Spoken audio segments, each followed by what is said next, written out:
Bueno, como llevamos tiempo sin vernos, hago un repasito muy rápido que pasó las diapositivas y en voz en off os cuento un poco todo y ustedes hacen ahí un mini repaso y nos vamos a detener en la última parte del tema. Ustedes saben que este tema tenía 4 partes: la introducción, el IRPF, impuestos sobre sociedades, y nos quedamos pendientes de ver el ITIP, que es lo que vamos a ver hoy únicamente. Bueno, en la introducción, ¿qué fue lo que vimos algunos aspectos que aparecen en la Ley General Tributaria. No lo vimos todo, es una ley muy grande, que es como la constitución, ¿no?, de los impuestos, donde pues están pues, un montón de cuestiones importantes. Pues bueno, lo primero que hicimos fue definir lo que eran los tributos, vimos que había de varios tipos, pero nos detuvimos en hablar en los impuestos, que los diferenciamos entre directos e indirectos, porque unos graban la capacidad económica y otros graban el consumo, ¿vale? Después vimos que también, pues bueno, los impuestos los podíamos ver como que tienen un carácter estatal, autonómico o local. Y esto, la importancia que tiene en la práctica es, bueno, para saber a qué administración pública me dirijo. ¿Voy a un ayuntamiento o voy a la agencia tributaria canaria o voy a la agencia estatal? ¿Vale? Simplemente por eso. Luego estuvimos viendo algunos conceptos tributarios, como por ejemplo el del hecho imponible. Luego vimos también lo que es la base imponible. Y vimos que había 3 formas de calcularlo. La primera es la que siempre nos viene a la cabeza, la primera, la típica de ingresos menos gastos. Esa es la forma directa de calcular una base imponible en general. Luego el objetivo es cuando íbamos por módulos, que es cuando yo le doy datos a la administración pública sobre, oye, cuánto mide mi barra del bar o mis metros cuadrados que tengo de plantación de plátano, por ejemplo, ¿vale? Y la estimación indirecta, que es cuando pues no le damos la información a la administración pública y ella tiene que estimarlo. Y en función de cuánto gastas de luz o del horario que tienes publicado, pues estima. Bien, luego vimos estos 4 conceptos que, bueno, sabemos que ChatGPT no nos diferencia, pero que ya nosotras sí, son muy parecidos, pero tienen sus pequeñas diferencias. En la práctica, la no sujeción y la exención, pues es más o menos lo mismo, ¿no? Que es que no repercuto IGIC. IGIC o otro impuesto que sea, ¿vale? Que no se paga impuesto. Bien.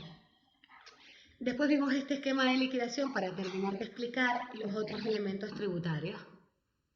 Y entonces algunos los reconocemos, algunos los conocemos, pero otros pues a lo mejor sabíamos cuota, pero no sabíamos que existía cuota íntegra, líquida, diferencial. Entonces hay que ir añadiendo eso. Bien, luego estuvimos hablando de que en la administración pública se pueden llevar a cabo diferentes procedimientos tributarios y que si dividimos a la administración pública en estas 3 áreas, pues por ejemplo, estos son algunos de los procedimientos que pueden llevar a cabo, aparte del sancionador, que lo pueden llevar todas. ¿Vale? Esto no significa que dentro del edificio de Hacienda hay más zonas, hay una zona pues dedicada pues exclusivamente al impuesto sobre la renta de no residentes o sobre aduanas, hay otras zonas, pero bueno, en la Ley General Tributaria están estas áreas y se explican estos procedimientos y más. Luego vimos la diferencia entre lo que es un recargo y lo que es una sanción. Un recargo siempre es un porcentaje, pero una sanción puede ser un porcentaje, o una cantidad monetaria fija, o puede ser pues que no tienes acceso a una subvención. Bien, luego ya entramos en la segunda parte del tema, que era el IRPF. Entonces, del IRPF se puede hablar por un curso entero, ¿vale? De toda la teoría, de cómo es todo el esquema de liquidación del IRPF, de un montón de cuestiones. Pero nosotros no vimos nada, sino vimos que, bueno, que sabemos que es un impuesto que viene regulado en esa ley, y también hay un reglamento que desarrolla esa ley, y que bueno, que grava la obtención de renta por parte de las personas físicas, obtención de rentas mundiales. Lo importante es que lo pagan o tributan por ello las personas que residen en España. No tienes que tener nacionalidad española, tienes que residir aquí, que se entienda que resides aquí. Bien. Luego vimos que, bueno, nos pusimos a pensar en las diferentes rentas que una persona podía obtener, ¿verdad? Que si recibo un alquiler, que si recibo mi sueldo. Y al final, todas esas rentas se pueden encajar en estas 5 cajitas, ¿no? Para que las vean, una visual, bien. Y bueno, luego lo que hicimos, por un poco dejar más claro cuál es la diferencia entre no sujeción y exención, pues vimos unos ejemplos que aparecen en el IRPF. No son todos, pero escogimos algunos que, bueno, igual nos toca alguna vez lidiar con ellos, ¿vale? Entonces, los comento porque ya los hemos hablado. Y luego ya entramos a ver, pues, bueno, en la práctica, ¿qué modelos tienen que presentar las personas particulares? Pues sabemos que el modelo 100 y nada más. ¿Todo el mundo? No. Había unos casos en los que algunas personas se pueden librar de presentarla. En algunos casos nos conviene presentarla si nos han practicado retención y puede ser que sí porque nos saldría devolver. ¿Vale? Bien, luego vimos, ¿y los autónomos? Los autónomos tienen que presentar pues el modelo 100 también de la declaración de la renta. En el apartado de actividades económicas pondrán todos los datos de su actividad, todos sus ingresos y sus gastos. Bien, el modelo 130, que es un modelo trimestral. Este es lo que nos tenemos que acordar que es un poquito diferente al resto, en el sentido de que yo voy declarando mis ingresos desde el principio de año hasta que finaliza el trimestre. Entonces, el primer trimestre, esto.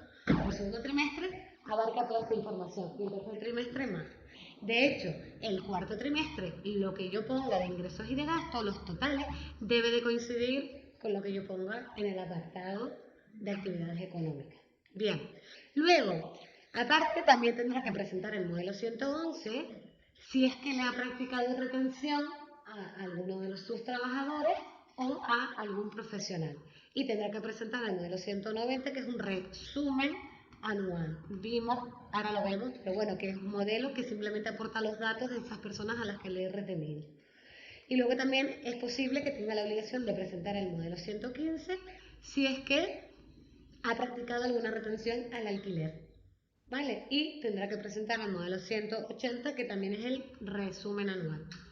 Por último, solo comentar que en 130 también dijimos una cosa, y es que hay algunos profesionales que no tienen la obligación de presentar el modelo 130 porque más del 70% de sus ingresos, o sea, de sus clientes, provienen de empresas. Sus clientes son empresas que le practican retención. Y claro, como siempre le están practicando retención, de alguna manera ya se está adelantando ese dinero.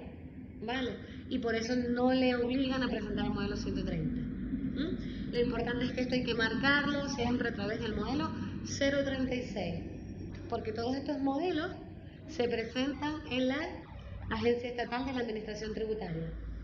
Vale, por eso está el simbolito ahí en el dibujito, ¿verdad? Bien. Bueno, pues son estos 4 o 6 modelos. Vale.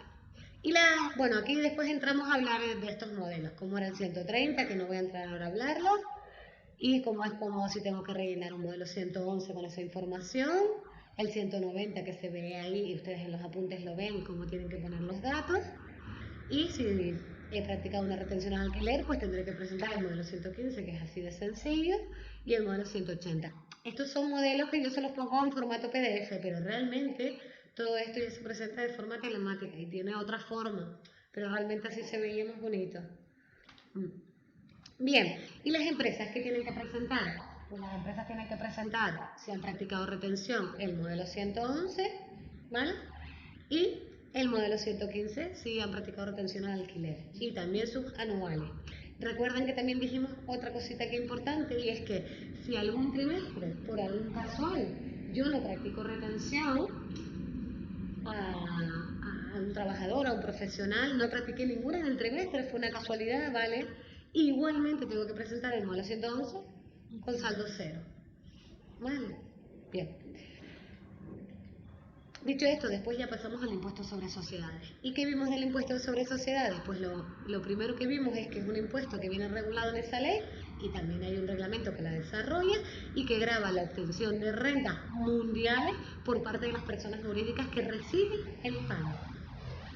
Bien, y partimos y vimos el esquema de liquidación. Esto es un esquema, una especie de algo resumido a cómo lo veríamos en el modelo 200, que es el que se utiliza para liquidar el impuesto sobre sociedades. Entonces, bueno, de aquí estuvimos hablando pues de algunas de las cosas que aparecen por aquí, ¿no? ¿Y de qué hablamos? Pues hablamos de los ajustes fiscales, que dijimos que había hasta 70 y pico, pero en clase solo vimos 3. También hablamos de reducciones entre comillas, básicamente cosas que me hacen minorar mi base imponible, para hacerla más chiquitita. Luego del tipo de gravamen que hay en el impuesto sobre sociedad, tipo o tipos, y de algunas deducciones. De los ajustes fiscales vimos solo 3, que el primer ajuste que se hace es el del gasto del impuesto, que después otro ajuste muy típico es el de si yo contabilizaba una multa como gasto de mi actividad, que puede ser, pues que Hacienda me dice que no y tengo que hacer un ajuste positivo. Y luego, pues bueno, si yo destino parte de mi beneficio a RIC y doto RIC, en ese ejercicio que doto RIC, puedo hacer un ajuste negativo por ese importe, ¿vale? Luego tendré 4 años para materializarlo. Y quien tenga mucha intriga por esto, pues en los apuntes puede investigar, entrar en el artículo 27 que se explica en qué cosas se puede materializar la RIC. Luego de las reducciones hablamos que existía una reserva de capitalización. Esto va en este orden, además es muy importante porque estas reducciones van ordenadas y las voy aplicando si me sigue quedando base imponible positiva. Está la reserva de capitalización, luego compensación de bases imponibles negativas, es decir, si he tenido pérdidas en años anteriores, las uso para que me minore la base imponible y que hasta se me queda cero y no pago nada. Bien, y la reserva de nivelación. Luego vimos que el tipo de gravamen es el 25%, el general, pero es verdad que los 2 primeros años que tengo resultados positivos, o sea, resultados con beneficios, si soy una empresa nueva, me dejan tributar al 15%. Y luego vimos que otras entidades pues tienen otros tipos, por ejemplo las entidades de crédito al 30% o las cooperativas o entidades sin fines de lucro, lo miran, están entre el 10 y el 20%. Y los fondos de inversión al 1 y los fondos de pensiones al 0.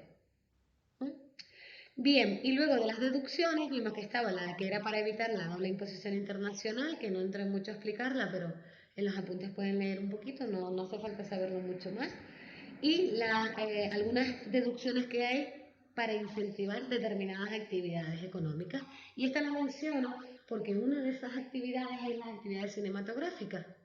Y en España tiene muchísima importancia porque vienen muchas empresas a grabar en España. Es verdad que hay otros países que también tienen este incentivo, como Canadá. Pero aquí en Canarias además es un poquito más importante todavía que en España porque tenemos el régimen especial fiscal. Y ese régimen, que tiene un montón de particularidades y de cosas, una de las cosas que tiene es que esta deducción todavía se incrementa más. Con lo cual todavía te puedes deducir más de lo que te permite a nivel estatal. Bueno, y aquí está de nuevo el esquema de liquidación para que lo miren durante un segundo y vean que más o menos reconocen todos esos conceptos. Bien. Bueno, pues después de esto ya pasamos a ver los modelos y sabemos qué modelo respecto al impuesto sobre sociedades tiene que presentar una persona particular. Vimos que ninguno. ¿Y un autónomo? Vimos que ninguno. Entonces los únicos son las empresas y básicamente son 2 modelos y los conocemos porque ya lo hemos mencionado muchas veces. El modelo 200 y el modelo 202. Este se presenta en julio después de que haya terminado el año, ¿verdad? Y este se presenta en 3 periodos del año en curso, en abril, en octubre y en diciembre. ¿Vale? De este hemos trabajado porque hemos hecho, bueno, de los dos hemos hecho cómo son los asientos contables. Bien, entonces después lo que hicimos fue ver, vale, eso que nos estabas comentando antes, de los ajustes, de las reducciones, eso cómo se ve en el modelo 200. Bueno, pues se ve algo así. Entonces, lo primero es pensar que el modelo 200 son muchas páginas. La primera parte, datos de la empresa, de los socios, de si tiene participaciones en otras empresas, del administrador, de cuándo se constituyó, un montón de datos. Y después viene el balance de situación, después viene la cuenta de pérdidas y ganancias y después ya viene el esquema de liquidación. Y empieza así, empieza partiendo del resultado del ejercicio y luego le hace el primer ajuste positivo por el gasto del impuesto sobre sociedades. Bueno, y luego vimos que estaba, por ejemplo, el ajuste de las multas o el ajuste que se hace aquí, en este caso negativo, de la RIC. Bien, luego aquí les muestro cómo aparecen las reservas de capitalización, compensación de bases imponibles y reserva de nivelación en orden. Y de una importancia, porque si me quedo aquí a cero en algún punto, ya no aplico la reserva de nivelación. ¿Vale? Porque no me puedo quedar negativo. Bien, entonces, respecto a los pagos fraccionados, pues bueno, los pagos fraccionados ustedes me han preguntado en varias ocasiones anteriormente, en la unidad anterior, que cómo se calculaban, porque yo siempre les daba el dato. Entonces se calcula en base al artículo 40, pero el punto 2 o punto 3. Y aquí solo está explicado el punto 2, que es básicamente pensar que tengo que calcular una base sobre la que luego voy a aplicar el 18%. ¿Cómo calculo esa base? Pues tengo que ir al último modelo 200 presentado y de ahí pues seguir lo que pone esta frase, que es de la cuota íntegra, le resto deducciones, bonificaciones, de retención, ¿vale? Y de ahí después lo multiplico por el 18%.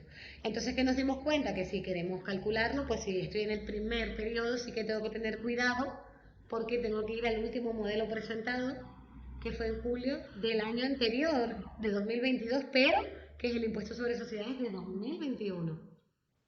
¿Vale? Eso es lo único con un poquito de cuidado. Bien, y para los otros ya es más fácil. Entonces me doy cuenta que el segundo y el tercer periodo coinciden, porque se basan en el mismo modelo. Bien, puede pasar que yo no tenga la obligación de presentar el modelo 202 y yo he tenido pérdida. Si no tengo cuota íntegra, no pago el modelo 202, ¿vale? Bien, y entonces ahora empezamos la clase. Bien, con la última parte, elegir. Entonces, el GIC es el impuesto general indirecto canario y solo existe en Canarias. Entonces, el GIC parece un impuesto fácil, pero no lo es. Y para empezar, ya les comento que estas dos normas son súper importantes. Y me corté de no poner una tercera, que es del año 94 y que modifica esta del 91 un poco. Pero yo lo que quiero es que se queden con la idea de que si alguna vez van a mirar algo de GIC, que sepan que cuesta un poco, porque hay que ir a varias normas, ¿vale? Porque en algunas están unas cosas y en otras están otras. Entonces no nos desesperemos, si no lo encontramos en una, vamos a otra, ¿vale? Y ninguna tiene ley de GIC, como en el otro que ponía ley de IRPF o ley de impuestos sobre sociedades. Si tú la escribes, en el buscador te aparece directamente, pero tú pones ley de GIC, te puede aparecer esta o la de arriba, no se sabe, ¿vale? Bueno, pues es un impuesto que grava, esto es muy importante que esté claro, estoy hablando del hecho imponible, es un impuesto que grava la entrega de bienes y la prestación de servicios que ocurre en Canarias. Vale, esto para tenerlo presente. Entonces, bueno, sí que quería comentarles que, bueno, que aquí es muy importante diferenciar entre sujeto pasivo y contribuyente. En los impuestos anteriores, en principio, bueno, el sujeto pasivo y el contribuyente eran la misma persona. La misma persona que tiene la obligación de presentar el modelo 100, es la misma que al mismo tiempo padece el impuesto, digamos que lo paga. Pero ¿qué pasa en el GIC? Vamos a imaginar otra vez el caso de Rubén, el chico de la cafetería, que me presta un servicio de restauración vendiéndome un bocadillo a 1,07 €. Vale. Entonces, en este caso, hay dos personas, Rubén y yo. ¿Quién es el sujeto pasivo? Es Rubén. Rubén es el sujeto pasivo porque es el que va a tener que presentar un modelo del que hemos hablado, que es el modelo 420 de GIC, ¿verdad? Él es el que tiene la obligación. ¿Y quién es la contribuyente? Yo. Sería yo, entonces la otra, ¿no? La que queda. Porque yo lo padezco, porque al final de mi bolsillo salió 1,07 €, esos 7 céntimos. Vale, bien, perfecto. Bien, entonces, ¿qué vamos a ver del GIC? Vamos a ver 8 puntos, entonces no desesperen. Y vamos a hablar de todas estas cosas. ¿Hay alguna cosa? Esta no es de GIC, pero sí que es verdad que estamos en Canarias y es muy importante saber lo que es la zona seca. Vale, entonces, del GIC, lo mismo que con el IRPF y con el impuesto sobre sociedades. Se puede dar un curso completo entero para hablar. Vale, entonces, yo lo que quiero es que de estos temas les suenen cosas. Vale, te escuchan prorrepa y no se queden en plan, nunca lo he escuchado en mi vida. Bien, entonces ahora vamos a ir hablando cada una de estas cosas. Bien, vamos a hablar de las exenciones. En principio, en el HIC hay muchísimas exenciones, más de lo que nos imaginamos. Pero lo primero que tenemos que pensar es que las podríamos agrupar. Vale, y ahora lo verán. Hay exenciones a las exportaciones. En general, todas las exportaciones están exentas. Es decir, una empresa canaria que le vende a otra en la península, en Alemania, en China, eso está siendo una exportación, eso está exento, no lleva IGI. Vale. Siguiente, zonas y depósitos francos, ¿vale? Cuando estamos en una zona o depósito franco, que esto es, podríamos imaginarnos que es, por ponerles un ejemplo, una zona en el puerto de Santa Cruz. Si yo soy una empresa que consigo estar en zona franca, ¿vale? Significa que yo voy a poder, en principio, importar mercancía y normalmente cuando alguien importa, tiene que pagar el IGIC de importación porque si está produciendo una entrega en Canarias, ¿verdad? Pues me deja que esté exento, ¿vale? Entonces, tenemos que imaginarnos como una zona física en el puerto donde están los contenedores y por esos contenedores que han entrado a Canarias no se ha pagado IGIC todavía. Cuando salga de la zona franca, se pagará. ¿Vale? ¿Cuándo sale? Cuando se vende. ¿Vale? De todas maneras, solo para que les suene que existen. Yo lo que quiero es que oigan la palabra, que existen zonas francas. ¿Vale? Otro sitio que podemos pensar es en los aeropuertos, los duty free. Venga, seguimos. Algunas importaciones aparte, sin estar en zona franca, están exentas. ¿Cuáles? Pues importaciones de buques de guerra, importaciones de sangre, vale, algo así. Pueden ir a mirarlo si tienen curiosidad. Y el último grupo, y es en el que yo sí que me voy a centrar, o los vamos a centrar en esta clase, porque es el más común, es que algunas actividades que se llevan en Canarias, algunas operaciones que ocurren en Canarias están exentas. Porque sí, porque hay un artículo que nos va explicando todas. ¿Vale? Entonces nos vamos a centrar en esta. Y el artículo es el artículo 50, que está en la ley 4/2012. Vale, entonces, aquí, quien tenga ordenador, pues puede entrar y mirarlo. Este artículo es larguísimo, pero es interesantísimo. ¿Qué he hecho yo? Pues bueno, en los apuntes las tienen resumidas, las exenciones hay más, no están súper bien explicadas, porque donde están muy bien explicadas es en la ley. ¿Vale? Y para no ponérselos todo copia y pega. Y aquí vamos a hablar de algunas para que se queden como con una idea de qué actividades o qué operaciones que ocurren en Canarias podrían no llevar IGIC, porque al final la exención, en principio en la práctica significa eso. Luego comento un poco más. Bien, bueno, pues los servicios médicos que se presten de hospitalización, de asistencia sanitaria, tanto públicos como privados, están exentos. ¿Ustedes han pagado alguna vez por ir a un médico? Ya sé que el público no paga, pero el privado alguna vez le han dado una factura con IGI. No, porque está exento. ¿Vale? Aquí incluimos también a los odontólogos. Bien. Y una pregunta, si yo me voy a hacer una operación estética, ¿eso estaría incluido o no? Incluso si lleva cirugía, me voy a poner pecho. Según. La respuesta es que no, ¿vale? Entonces, la respuesta es que es cosas relacionadas con la salud. La estética, por ejemplo, si llevaría esa operación de pecho, lleva IGIC, ¿vale? Ácido hialurónico, lleva IGIC también, ¿vale? Bien, los servicios educativos en principio están exentos, todos, incluso soy profesora particular. Y doy clases a mis alumnos. Y les voy a dar el recibo o la factura si estoy dada de alta. Eso está exento, con lo cual no le podría repercutir IGIC tampoco, ¿vale? Ahora, eso sí, tiene que ser clases particulares relacionadas con los planes de estudio. Por ejemplo, ¿y las clases de conducción? Efectivamente, lleva. Muy bien, ¿vale? Entonces eso también lo encontramos en el artículo 50. Bien, servicios sociales de protección a la infancia, a la vejez, a la discapacidad, pues todo eso está exento, incluso si fuese privado. Porque es verdad que a veces confundimos porque muchos de estos servicios son gratuitos además, ¿vale? Bien, luego servicios deportivos y culturales que estén llevados a cabo por entes públicos, confederaciones, ¿vale? Bien, no el gimnasio. Bien, operaciones inmobiliarias, algunas, no todas, algunas operaciones inmobiliarias están exentas y aquí les pongo dos. Una es, que seguro que les ha tocado, el arrendamiento de viviendas está exento. ¿O ustedes, quién vive de alquiler? Una persona. ¿Para ahí, no? ¿Paga ahí? No. Dice, no lo sé, porque en el contrato tendría que aparecer si llevo IGIC, ¿vale? Entonces en tu contrato no aparece, no estás pagando IGIC, ¿vale?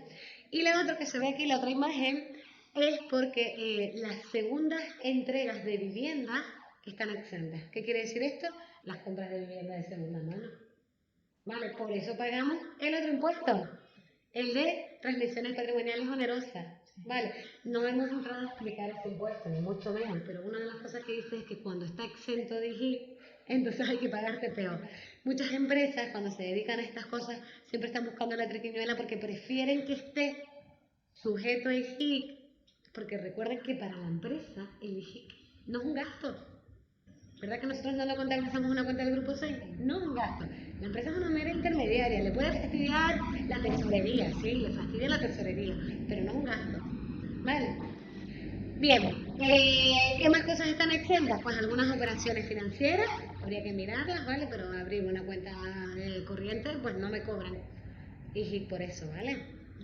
Bien, servicios postales públicos están exentos, entregas de bienes y servicios realizados por la seguridad están exentos. Bien, operaciones de seguro, ¿esa les suena? ¿Verdad que lo habíamos dicho cuando veíamos contabilidad que siempre en el enunciado se decía que el seguro estaba exento? Bueno, pues aquí lo encontramos en ese artículo 50, si se lo leen con calma, pues te habla de que los seguros están exentos. ¿Qué más? Pues las apuestas, sorteos, juegos del azar. Nosotros cuando compramos la lotería de Navidad, la compramos por 20 euros o si se lo compramos a alguien para ayudarle un poquito más, pero no lleva nunca el GIC, está exento. Bien, los derechos de autor que yo pudiera recibir por haber hecho una obra pues, artística o literaria, ¿vale? He escrito un libro y cada cierto tiempo la editorial me manda mis royalties. Sí, yo evidentemente ella cuando me está haciendo a mí la transferencia necesita un recibo, una factura, depende de yo si estoy dada de alta o no. Vale, entonces, ese recibo está exento, va a ser IGIC. Vale. Bien, las entregas de bienes efectuadas por comerciantes minoristas, ¿vale? Esto es, algunas empresas se pueden meter en un régimen especial, que es el régimen de comerciantes minoristas, ¿vale? Cuando están dentro de ese régimen, una de las bondades de estar dentro de ese régimen es que todo lo que vendan está exento de IGIC. Con lo cual, venden más barato, a lo mejor que la competencia si no está dentro de ese régimen. Pasa con algunos supermercados, no con todos, pero con algunos. Bien, se tiene que dar una circunstancia que es que mis clientes sean consumidores finales. Vale. Empresas como tipo macro. Esa no sería comerciante minorista y de hecho por eso no dejan mucho ir a los particulares. Bien. Hay una que no sé si salió o no, no me di cuenta. Entrega de efectos timbrados de curso legal por importe no superior a su valor facial. ¿Qué es eso? Eso, efectos timbrados es, a ver, lo sueles pagar como en operaciones financieras o incluso cuando compras una letra de cambio, también estás pagando como un timbre. Y en cosas de correos también. No lo puse porque tampoco se entiende mucho, digo, bueno, está ahí en los apuntes, pero vale. Bien, importante, vale, una cosa muy importante. Si la actividad que se ejerce en Canarias está exenta, o sea, ahora estamos hablando dentro de las operaciones interiores, ¿vale? Imagina que yo me dedico a una actividad de esas que hemos visto que está exenta. ¿Qué supone esto? Menos en las exportaciones, ¿vale? Las exportaciones estaban afuera. Que entonces la empresa, aparte de no repercutir el HIT, tampoco se puede deducir el IGIC que soporta en las facturas de gasto. Ahí está un poco como la trampa, por decirlo de alguna forma, ¿vale? Yo, por ejemplo, soy dentista, soy odontóloga, mis facturas están exentas. Yo las emito sin IGIC. Maravilloso porque es un poquitito más barato para mi clientela. Pero si tengo un gasto, ¿vale? Pues me he tenido que comprar unos materiales o tal. Todo ese IGI que venga en las facturas de gasto no me lo puedo deducir, ¿vale? No repercute IGI, pero tampoco puedes deducírtelo. Y entonces, no hay obligación de presentar los modelos 420 trimestralmente. Si yo me dedico a la actividad externa, ni tengo que presentar los modelos 420 ni el modelo 425, que no se los he explicado, pero ahí están leyendo lo de anual y ya pueden intuir que será un resumen de todos los 420 presentados. Vale, entonces, cuando me dedico a la actividad que está exenta, no tengo la obligación de presentar ningún modelo 420 ni 425. Vale. Bien, aquí les quiero comentar una cosa, que es que yo no sé si ustedes han imaginado lo que llevamos de clase, cómo empieza una persona una actividad, cómo es si yo de repente quiero ser autónoma y darme de alta y empezar a ejercer y emitir mis facturas, o si quiero abrir mi agencia de publicidad, o si quiero cualquier cosa y lo quiero hacer desde la figura de autónomo. ¿Cómo se hace? Es súper sencillo. Hay que presentar 3 modelos y hay que comunicarse con 3 administraciones. Tengo que comunicarme con la Agencia Estatal de la Administración Tributaria, la Hacienda Estatal, a través del modelo 037 si soy autónomo o profesional o 036 si soy empresa. Y si soy autónomo y me despisto y presento el 036 tampoco pasa nada. La única diferencia entre esos dos modelos es que uno es más complicado que el otro, más largo, tiene más páginas. Vale. Luego, después de comunicarme con la Agencia Estatal de la Administración Tributaria, ya me comunico con la Agencia Tributaria Canaria, la Hacienda Canaria, y lo hago a través del modelo 400. ¿Vale? Si se dan cuenta, estos dos modelos son informativos y lo utilizo en la vida de un autónomo, de un profesional, de una empresa se utiliza mucho porque se comunican muchas cosas, pues que si me doy de alta en esta actividad, que si ahora mi actividad la voy a ejercer en un local, eso tiene sus implicaciones, que si ahora voy a darme de actividad secundaria a otra, que si me voy a dar de baja de esta actividad, que si, bueno, un montón de información. Si soy una empresa, imagínense todos los datos que puedo cambiar. Mira, cambió el administrador, o cambian los socios, vale, pues todo, el modelo 036 o 037 y el 400 son muy importantes y son informativos, vale. Y la última administración con la que me tengo que comunicar si voy a iniciar mi actividad es con la Seguridad Social. Y ya está. Vale. ¿Por qué les estoy diciendo esto de repente? Bueno, porque si yo me dedico a la actividad exenta, puedo no presentar el modelo 400 y no comunicar nada. ¿Vale? Pero sí tengo que presentar el 036. ¿Vale? Tampoco pasa nada si presento 400, pero que puedo no hacerlo. Bien. Dicho esto, vamos a hablar del segundo punto. La base imponible, ¿la conocemos o no? ¿La hemos visto en la factura? Entonces, ¿cómo calculábamos nosotros la base imponible? Partíamos siempre de una contraprestación, ¿no? De un número de unidades por el precio, ¿verdad? Luego, si nos imaginamos esa factura grande, una grande de estas que tenía descuentos, que tenía envases, que tenía transporte, que tenía seguro, ¿verdad? Todo esto. Había cosas que iban sumando y decían que la base imponible saliera más grande y había cosas que iban restando, por ejemplo, los descuentos. Vale, pues eso que sabemos simplemente le vamos a incorporar un poquito más de información. Tienen un artículo en las leyes donde explica cómo se calcula la base imponible del IGIC, ¿vale? Entonces, en principio, si le quiero cobrar una comisión, eso me aumenta la base imponible. Envases y embalajes ya lo sabíamos, gastos de transporte y portes, incluso. Vale, seguros no. Los seguros no, porque no forman parte de la base imponible porque está exento, ¿lo ven? Bien, intereses, si yo le quisiera cobrar intereses a mi cliente porque se ha demorado mucho, y subvenciones vinculadas directamente al precio.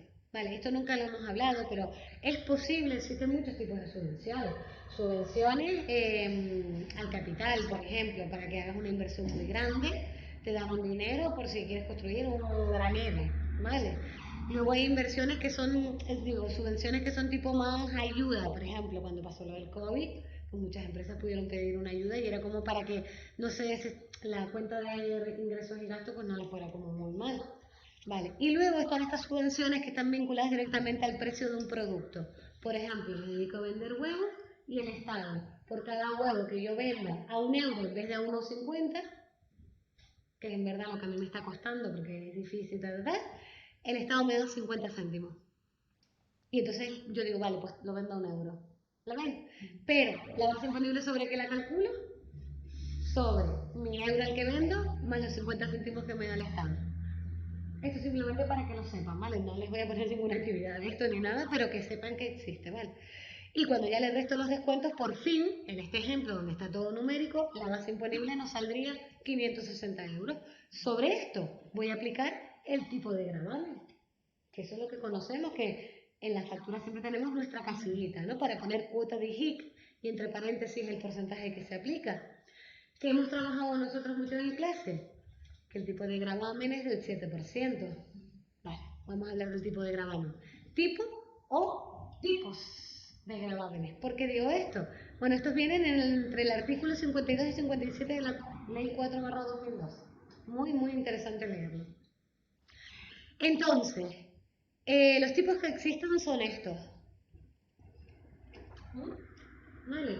Entonces, cada artículo te va diciendo qué bienes van al 0, qué bienes van al 3, qué bienes van al 9,5, qué bienes van al 15 y qué bienes van al 20. Y luego te dice que lo que no esté en esos artículos van al 7. ¿Vale? Entonces, he puesto unos dibujitos para quedarnos con la idea, sí. ¿Qué bienes van al 0%? Que todo el mundo dirá, pero qué tontería de eso ir al 0%, ¿no? Eso es como no tributar, sí, pero no es igual que estar exento. A lo mejor mañana se levanta alguien del gobierno y dice, vamos a poner el tipo súper reducido al 1. ¿Vale? Por ejemplo, entonces no es lo mismo que si lo hubiéramos puesto con exento. Cambiar eso, pues, es otros procedimientos. Bueno, pues el agua está al 0, queso, productos básicos como la harina, las frutas, las verduras, material escolar, no de oficina, las medicinas, los coches eléctricos y un par de cosas más que ustedes pueden ir a mirarlo, ¿vale? Luego, del tipo súper reducido, ya son como productos más elaborados, más fabricados, tipo sábanas, mantas, maletas de viaje, pastas, mermeladas, dulces, flores, entradas, aquí en Canarias, de teatro, ¿vale? Luego, ya al 7, bueno, el 7 ya lo vemos, pero irá al resto. Pero ya lo siguiente es pasar al incrementado que hay del 9,5 y del 15. Están diferenciados. ¿Vale? Pero la idea es quedarnos con que se trata de bienes como un poco de lujo, ¿no? En plan, me compro un velero al 15. ¿eh? Me compro una avioneta. ¿Vale? Para no ponerme súper poderosa de que me compro un avión, pero que también podría ser. Piensen que esto afecta a las empresas, que siempre nos estamos, que a mí me pasa mucho, ¿no? Siempre me estoy imaginando personas, pero realmente el IGIC se aplica a las empresas. Entonces, por supuesto que Vinter, ¿no? Compra aviones. Bien, esto es tabaco, algunas bebidas alcohólicas, bien. Y no les hablo del 20, y no se los comento porque el 20 solo es una cosa, unos labores del tabaco, pero que no sean de puro, sino especiales. Lo miran, no tienen mucho interés. Y entonces, al 7 va el resto, ¿vale? Bien.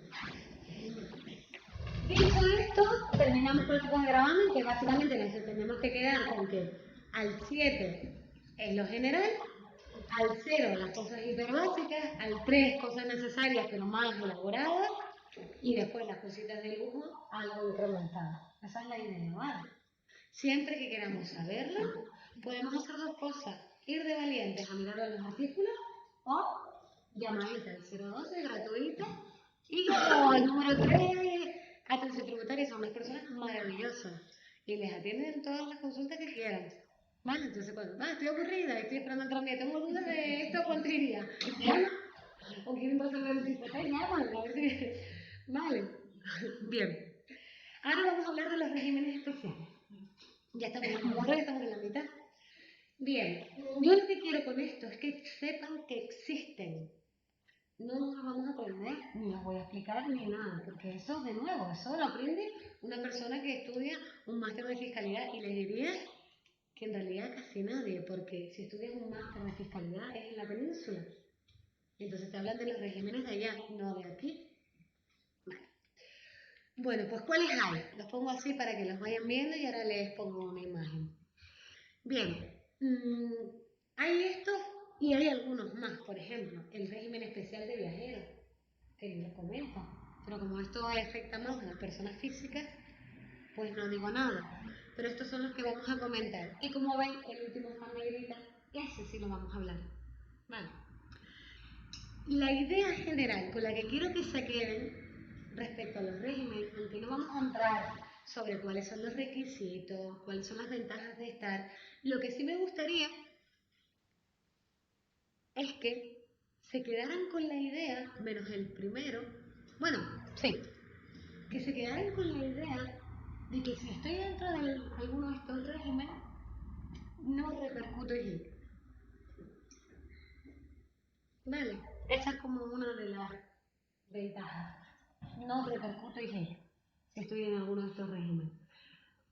Vale, en general, sin entrar a explicar nada. Entonces, en que el régimen especial simplificado, este es el régimen al que yo me adhiero de forma voluntaria, ¿vale? Para ir por módulos. Bien, ¿qué era ir por módulos? Era lo de que en vez de dar datos económicos, yo doy datos sobre superficie, sobre mesas, sillas, hectáreas de cultivo, tipo de cultivo. Y entonces, en el modelo 421, voy rellenando, ¿vale?, los pequeños módulos y después sale una cantidad a pagar. Y lo tengo que presentar trimestralmente también. Y en esto consiste el régimen especial simplificado. Está relacionado con el régimen que viva por módulos del IRPF. Si voy en uno, voy en el otro. Vale. Bien. Luego está el régimen especial de agricultura, ganadería y pesca. ¿Quién podrá incluirse en este régimen? Pues personas que se dediquen a estas actividades. Vale. Luego está el régimen especial de agencias de viajes. ¿Que quién podrá incluirse? Pues las agencias de viajes. Vale. Entonces, es verdad, y aquí yo no entro a decirlo, que algunos regímenes son voluntarios entrar, algunos son más obligados. Vale. Pero lo más importante con lo que se tienen que quedar es que si estoy en un régimen, no estoy en otro. Y entonces, si estoy en el general, porque claro, cuando no estoy en ninguno de estos que les he puesto, lo que estoy es en el general. Y si no estoy en uno de estos especiales. ¿Lo ven? Vale. Luego está el régimen especial de comerciantes minoristas, que este lo mencionamos antes. ¿Vale? Yo puedo entrar aquí, yo no entro a explicarlo mucho, ¿vale? Puedo entrar aquí. Sí, la mayoría de mis clientes son consumidores. Y aquí les puse Hiperdino y ayer hablándolo con una alumna puede ser que Hiperdino no esté en el de comerciantes minoristas. No me lo sé muy bien porque, bueno, porque no me lo sé. ¿Ven? Bien, otro régimen especial que hay es el de bienes usados y de objetos de arte.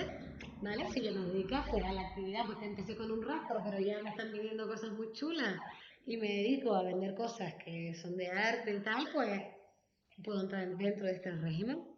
Y luego hay un régimen especial para comerciantes mayoristas de oro purísimo. Normalmente se dedican es para invertir, ¿vale? Oro de inversión. Bueno. Y en este sí que nos vamos a centrar. El régimen especial para el pequeño empresario y profesional. Vale. ¿Alguien lo conoce? ¿No lo habían escuchado nadita, ni un poquito?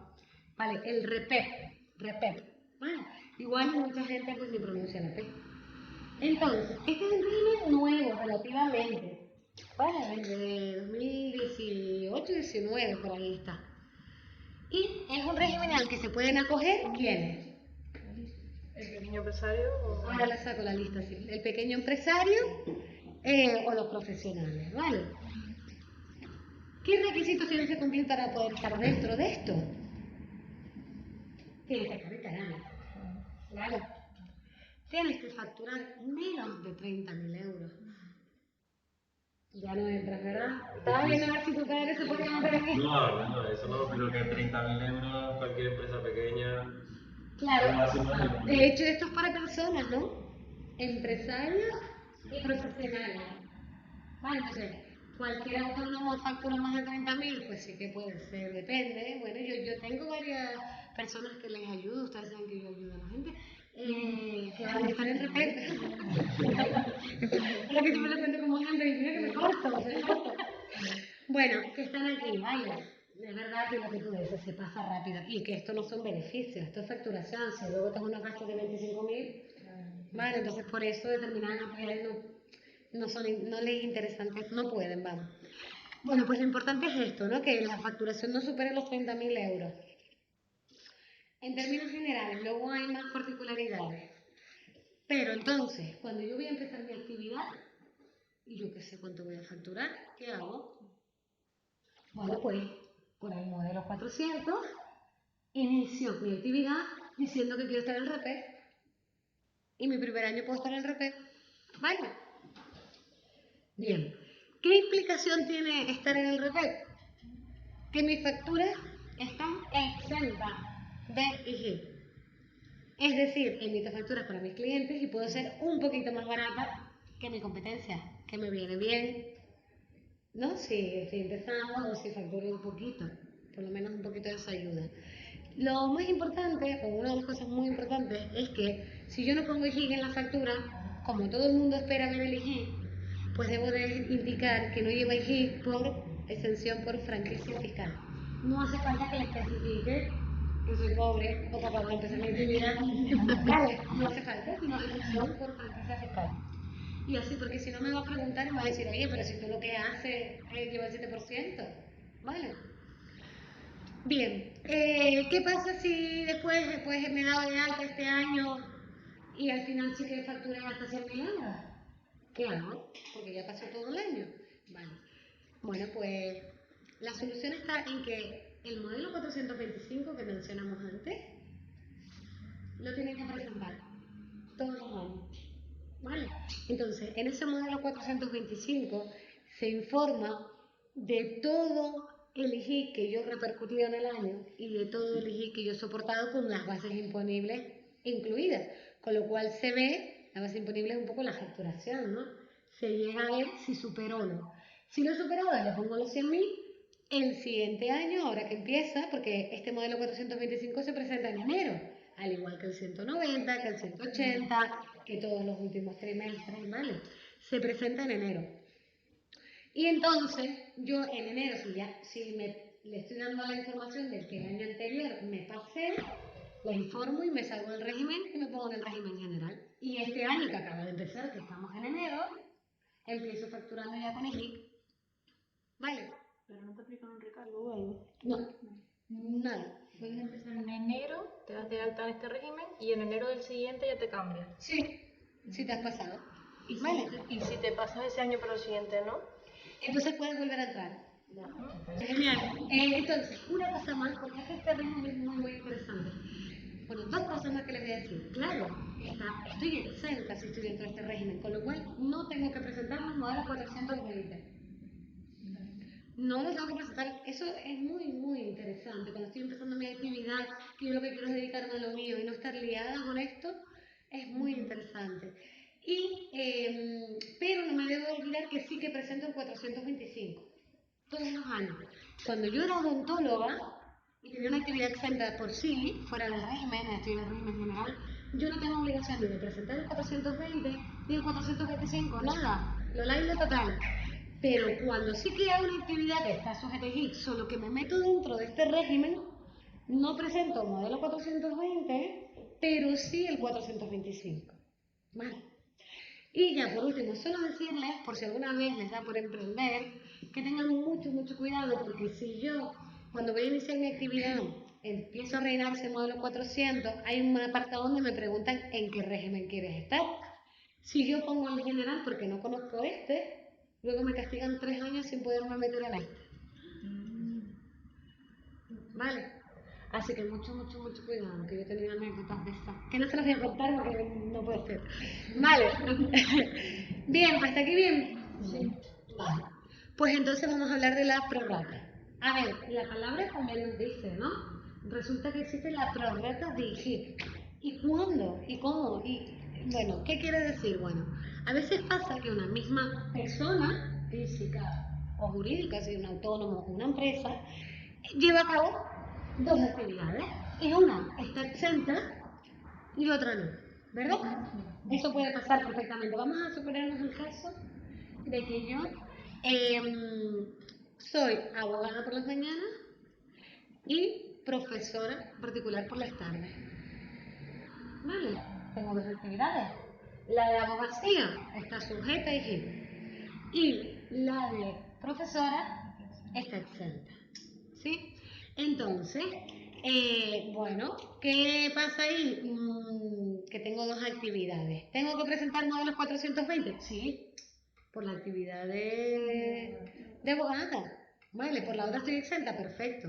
Y sigo haciendo mis facturas sin las de... Pero, ¿qué pasa con el IGIC que yo he soportado ahora? Porque cuando son las actividades exentas es vete a llorar al río. Si haces actividades exentas, todo lo que he soportado te lo comes con papas, no te lo puedes deducir, te fastidia. Y si hago actividades normales, todo lo que he soportado es como bien, me ayuda a restar. Pero ¿qué pasa cuando tengo las dos cosas? Porque tengo que prorratear. Imaginemos el caso que me compró un ordenador. Y el ordenador yo lo utilizo tanto para trabajar y hacer los escritos de abogada como para las clases que algunas las doy online. ¿Vale? Y me viene el ordenador o digamos otra cosa. ¿Qué pasa con ese IG? ¿Me lo puedo deducir o no? Bueno, pues aplicando las reglas de prorrata podré deducirme una parte. Entonces, estas prorratas son distintas. Una es la general y otra es la especial. Si les pica la curiosidad, creo que en los apuntes les puse unos enlaces con código QR para que lo lean. Y es muy interesante. Una es la típica que nos podemos imaginar. Pues bueno, si por abogada factura 70.000 euros y por profesora 30.000, pues del IGI del ordenador el 70% te lo puedes deducir y el otro 30% no. Esa es una. Y la otra es un poquito más complicada. Vale, pero que sepan que existe. Y dicho esto, pasamos al punto 6. Esto no tiene nada que ver con el IGI. Cero. Pero es que es muy importante. Y al final no encontramos estas cosas en las mismas leyes donde encontramos cosas del IGI. Vale. Entonces, ¿alguien sabe lo que es la zona especial canaria? Nadie. Bueno, entonces no tenía que haber dicho que era la zona especial canaria, sino que tenía que haber mandado ayer en clase alguien me decía zona europea comercial, ¿sabes cómo? Bueno, esto es una zona, pero digamos que una zona como medio ficticia, ¿vale? Entonces, es un lugar al que pueden pertenecer determinadas empresas que cumplen con algunos requisitos, ¿vale? Entonces, cuando perteneces a esta zona, normalmente vas por ahí diciendo yo soy entidad SEC, ¿no? Es para empresas. Otra cosa, igual que el REPEP es para personitas físicas, ¿no? Esto es para empresas. Vale. Entonces, cuando eres una entidad SEC, eres una empresa que pertenece a la zona SEC, tienes algunas ventajas muy interesantes y se las voy a poner. La primera, ¿qué les parece? El tipo de gravamen del impuesto sobre sociedades es del 4%. O sea, imagínense la diferencia entre el 25 del que habíamos hablado al 4, hay un 19% de diferencia. ¿Vale? 19 multiplicado por 5 es un 100%. Para que, vale, piensen. Entonces, esto es lo primero, las empresas que son entidad SEC, que han podido entrar a la zona SEC, tributan el 4%. Vale. Algunos hechos imponibles del impuesto sobre transmisiones patrimoniales onerosas y actos jurídicos documentados están exentos. A veces puede ser interesante. ¿Recuerdan lo que dije antes de las viviendas que son de segunda mano que se paga ITP? Transmisiones patrimoniales onerosas. Pues a lo mejor si soy zona SEC, me puedo librar, pero puede ser muy interesante porque estamos hablando de un 7% o de un porcentaje, ¿vale? Luego, hay exención en el IJIC entre empresas que operan entre ellas en la zona SEC. A lo mejor yo me dedico a una actividad que lleva IJIC, 100%, pero si yo voy a operar con una empresa de zona SEC, no le repercuto el IJIC en este caso. ¿Vale? Que viene bien para la tesorería, porque ya hemos dicho que el IJIC no es un gasto para la empresa, pero para la tesorería puede ser interesante. O si a la empresa a la que le voy a vender hace una actividad exenta, le viene fenomenal que no le repercuta IJIC. ¿Lo ven? Porque para eso sí que es gasto el IJIC, cuando te dedicas a actividades exentas. Y la última que pongo en negrita, a ver, la voy a intentar explicar sin liarme mucho. Bien, esas iniciales no las hemos puesto nunca, pero significa impuesto sobre la renta de los no residentes. ¿Y esto qué es? Esto es un impuesto que grava la renta de no residentes y te quedas en plan, ¿cómo? Un no residente, alguien que no está en España, tiene que pagar impuestos en España. Pues sí, siempre que esté obteniendo renta de España. Por ejemplo, caso típico, alemán que tiene un apartamento en el sur y lo pone al alquiler, ¿verdad? Y recibe un alquiler. Eso está sujeto a impuestos en España. Y se paga y tiene que presentar un modelo de ese alemán. ¿Vale? Tiene que tener aquí un representante y tiene que presentar un modelo. También puede pasar que soy americano y tengo acciones de Santander. Pues también. ¿Vale? Entonces, con los dividendos suele pasar también. Imaginemos que yo soy un alemán, aparte del apartamento en el sur tengo una empresa, ¿vale? Una empresa normal, una cafetería. Y esa empresa ha obtenido beneficios, esa persona jurídica, y ustedes saben que las empresas pueden hacer dos cosas con los beneficios: o reinvertirlo en sí mismo en forma de reserva, ya sea hasta de nivelación capital, ¿vale? O otras, voluntarias o legales, da igual, o lo invierte en sí mismo, es decir, el beneficio se queda en la empresa, o lo reparte a los socios en forma de dividendos. Pues imaginemos el caso este del alemán. Ese dividendo que le va a llegar, que es de 1.000 euros, no le llega a 1.000 euros, le llega una parte retenida, porque se paga en España por ello, ¿vale? Bueno, pues si es una entidad SEC, no lleva retención. Con lo cual se está buscando fomentar la inversión extranjera en Canarias. ¿Vale? Y digo la extranjera porque no es la nacional. Si yo soy un venezolano y tengo una empresa en zona SEC y hay dividendos, llevan retención. ¿Vale? Bien. Ahora, esto que es tan interesante, vale, ¿cómo se puede estar en zona SEC? Porque no, es mucho mejor estar en zona SEC que no estar, ¿no? Vale, pues vamos a ver los requisitos. Primer requisito, estar en Canarias. Vale, ¿qué significa estar en Canarias? Que la empresa tiene que estar constituida en Canarias y que el administrador o los administradores, o al menos uno de los administradores, debe residir en Canarias. Entonces, de los no residentes.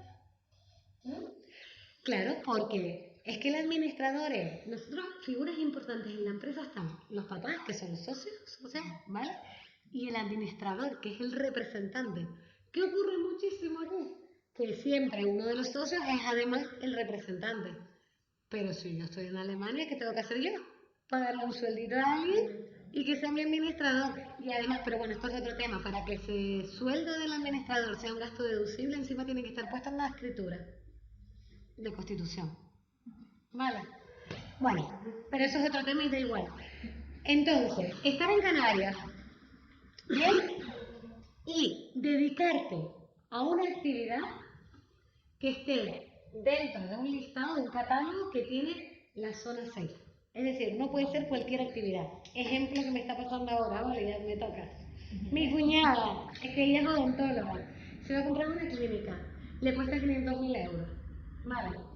Entonces, yo le estoy mirando para ver si se puede meter en zona 6. Y resulta que la actividad de odontología no, pero la de higienista bucal sí. Y va a tener, y tiene, la clínica que va a comprar tiene 4, ¿qué? ¿Tiene 8 empleados o 4? Creo que tiene 8 y 4 son higienistas. Vale. Entonces es como, a ver si te puedo, o te haces 2 empresas y las llevas, pero que una por lo menos tributa el 4 y la otra no. Vale. Entonces, el segundo requisito es hacer una inversión en Canarias de 100.000 euros si estás en Tenerife o Gran Canaria, o de la mitad si estás en las Islas Menores. ¿Qué significa invertir? Significa que, pues, que te compres un local o que te compres cosas que te llegues a gastar, ¿vale? Que te adquieres inmovilizado de gastar 100.000 euros, ¿vale? Eso te dan un plazo como unos 6 meses para que lo hagas. Y el otro requisito es contratar a 5 personas a jornada completa durante 3 años. ¿Vale? O si estás en Isla Menor, 3 trabajadores. Entonces, como ven, son unos requisitos un poquito heavy para nosotros, desde nuestra visión de donde venimos.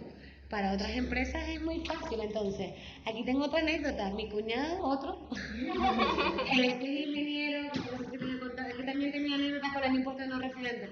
Él trabajó en plataformas petrolíferas. Yo le llevaba sus modelos no residentes aquí para tributar por acciones, por alquileres y no sé qué cosa más, ganancia patrimonial. Pero luego volvimos aquí y montó una empresa de ingeniería. Empezó de aquí con los 3 amigos de la universidad, en PowerPoint, y tenían claro, inventaron unas soluciones de unos aerogeneradores. Y tenían claro que iban a ir por pedir subvenciones. Eso todo bien. Iban vendiendo eso y claro, yo como que vamos a hacernos una ICL ya para presentar los papeles para la subvención. Entonces ahí estudiamos la posibilidad de que se metiera en zona C. Claro, cuando llegamos aquí fue como, uff. Ahora, ¿cuál es la pena? Esto fue en 2019, que él actualmente tiene contratado a 16 personas. Y por supuesto, o sea, ha facturado ya en las funciones que recibió, hablo de millones.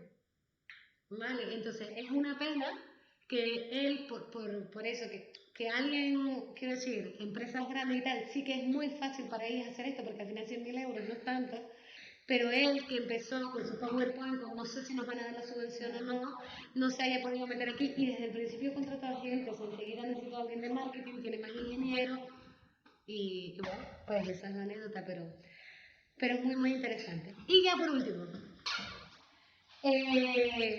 ¿qué es el suministro inmediato de información? Esto simplemente porque lo conozco, porque yo una compañera mía de trabajo que se nos tenía que contar. Ya es lo último. Ah, no, lo penúltimo, ¿no? Vale. El sistema inmediato de información simplemente es una forma de llevar los libros, registros de IGIL a través de la sede electrónica. ¿Y qué es esto de los libros registros? Es muy fácil. Simplemente todas las empresas autónomas profesionales, todas, tienen que tener unos libros, registros de facturas, donde van dejando ordenadas las facturas desde principio de año hasta final de año, por año, ¿vale? Y entonces siempre vas poniendo pues estos conceptos. Yo se los he puesto aquí resumidos de facturas emitidas, de facturas que yo recibo y de bienes de inversión, cuando compro bienes tipo grandes. ¿Vale? Entonces va por aquí porque eso conlleva una amortización y va separado. En los apuntes tienen además un enlace al libro que aporta la Agencia Tributaria Canaria, por si lo quieren ver, es más complejo de lo que yo propongo, pero yo con la gente a la que ayudo utilizo esto y vamos escapando. Bien, y ahora llevamos a la última parte que es, vale, todo este rollo, genial, pero ¿qué modelos tienen que presentar los particulares?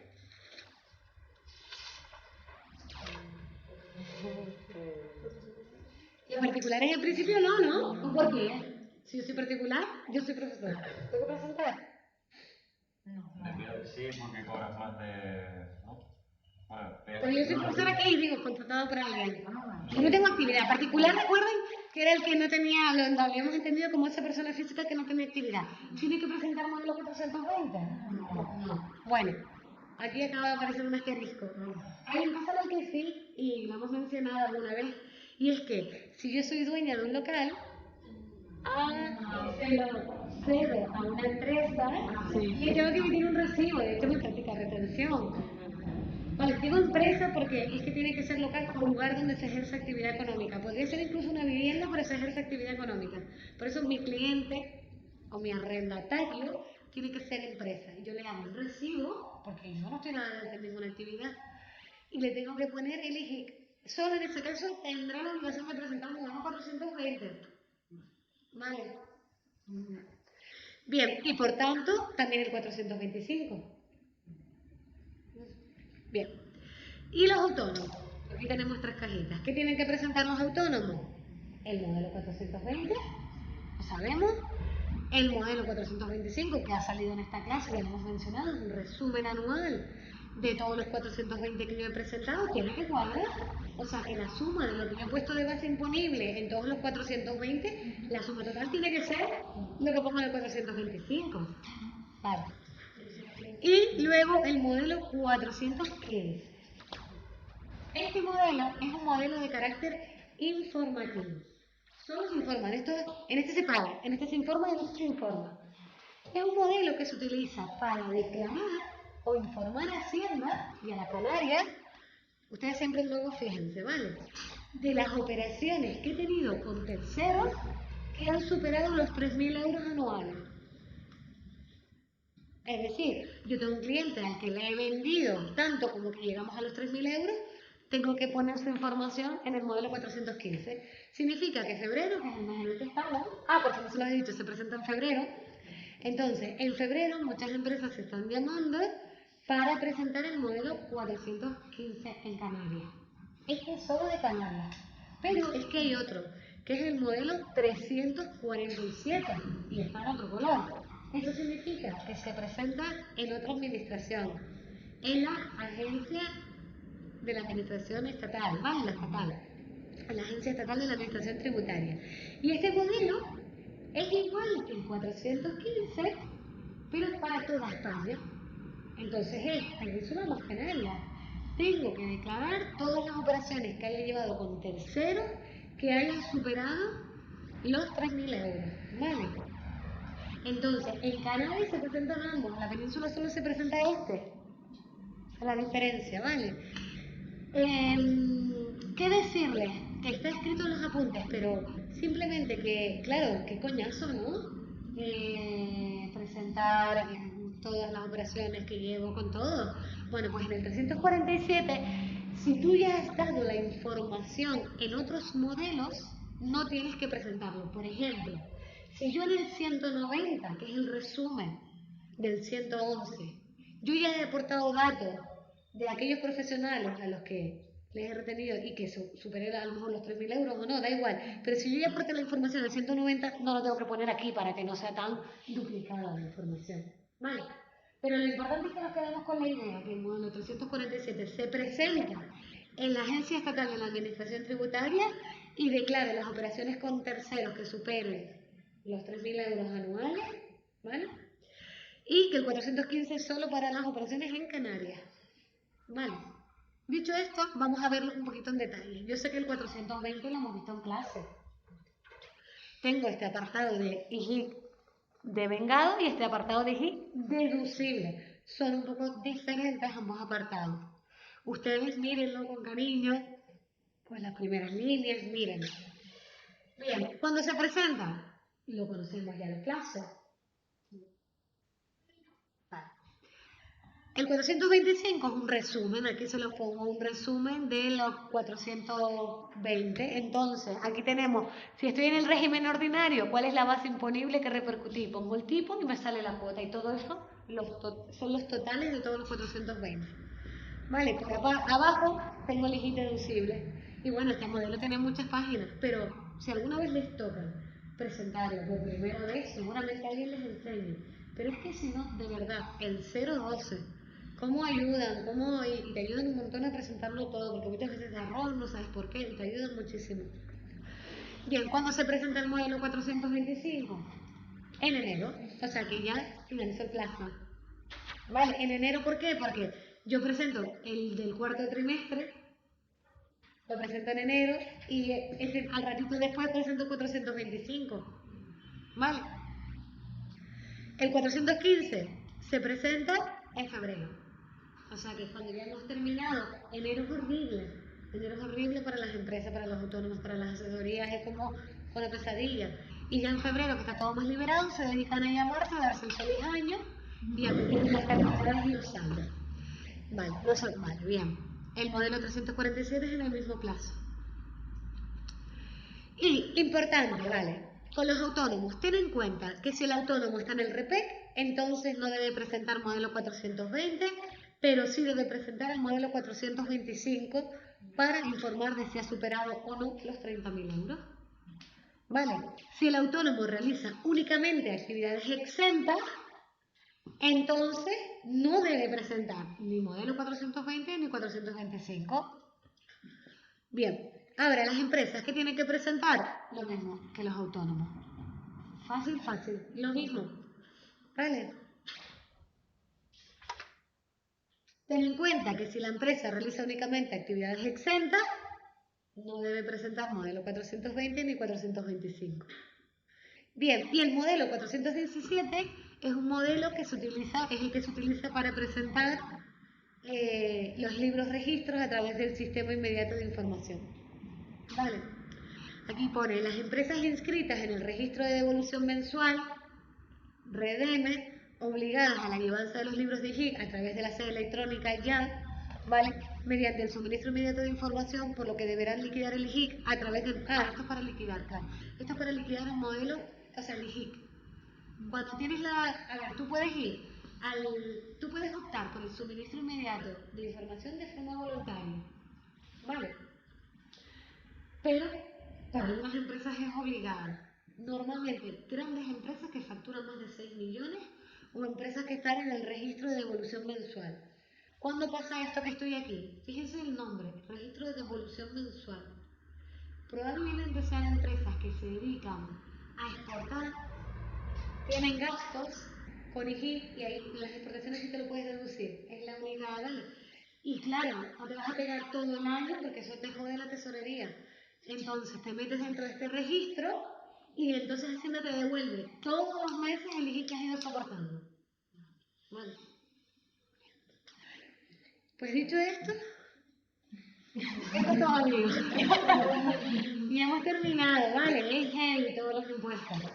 Y le estoy diciendo un montón de cosas que van en plan, como que redeme. Solo que les suene. Se lo leen un par de veces y si quieren investigan. Y ponen en Google y se enteran un poco más. Bien.